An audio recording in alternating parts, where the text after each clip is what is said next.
Alors, ce qui est tendance depuis quelques saisons maintenant, on avait vu ensemble, c'était un peu les années 70, tout ce qui est tweed, velours, le pied de poule, les couleurs un petit peu ocre, le violet mélangé à l'ocre.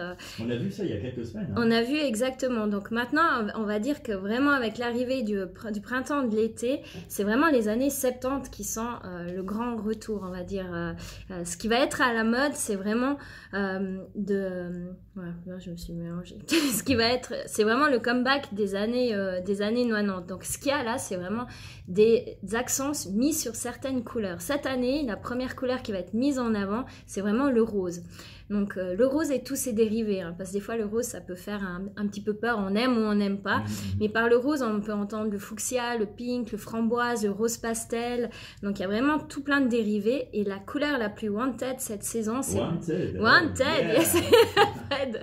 Ça sera le mauve, c'est une couleur vraiment sympa parce qu'elle va illuminer pratiquement tous les teints. Il suffit juste de choisir la bonne luminosité, mais c'est vraiment les mauves qui vont être tendance. On a aussi les verts qui sont toujours très présents dans les tendances printemps-été. Pourquoi? Parce que c'est le retour à la nature, c'est tout ce qui est végétal, mais c'est aussi l'évasion, le vert d'eau, le turquoise, les vacances. Donc le vert est toujours très présent.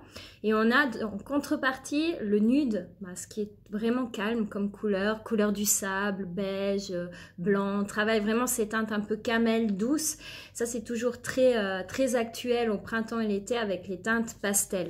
Je vous ai préparé, mesdames, 10 choses qu'il vous faudrait commencer à amorcer pour étoffer votre dressing estival. Bien. Notez bien. Donc la première, c'est vraiment une chemise. Donc c'est la pièce masculine par excellence qu'on emprunte au dressing masculin pour le petit côté androgyne. Donc c'est la chemise longue qu'on vient ceinturer à la taille. La deuxième chose, il vous faut quelque chose en satin ou en dentelle. Donc ça, sera la matière tendance de ce printemps-été. Ensuite, ce printemps-été, la tendance sera au short Bermuda, mais long, jusqu'à hauteur du genou. Donc l'année passée, on avait vu assez court, et cette année, on reprend un peu de longueur jusqu'au genou. Donc ça pourra remplacer les jupes ou des choses comme ça pour le côté plus strict ou plus classique, on va dire. Le trench cette année, il se porte revisité, que ça soit dans des imprimés carreaux, dans des matières telles que le vinyle. On essaye de vraiment lui donner un peu de peps à ce trench. Ensuite, ce qui sera tendance, numéro 5, c'est les ensembles coordonnés. Les ensembles où vraiment on a le dessus et le bas qui sont assortis. Donc ça, on n'avait plus vu, ça tirait vraiment des années 90. On verra ce que ça donne. Pour l'été, vous avez toujours ces grands sacs classiques d'été, ces sacs oversize. On a le sequin aussi, et ça, je pense que vous aimez bien, Fred, l'effet un peu paillettes disco, lumineux pour les folles soirées de cet été qu'on aura, j'espère. Niveau couleur, il y a le bleu roi autant pour les hommes que pour vous, mesdames. C'est vraiment une couleur intense, profonde, qui va vraiment donner du chic cet été. Les looks pastels, et la dernière chose, on fera un zoom là-dessus, c'est vraiment tout ce qui est accessoires.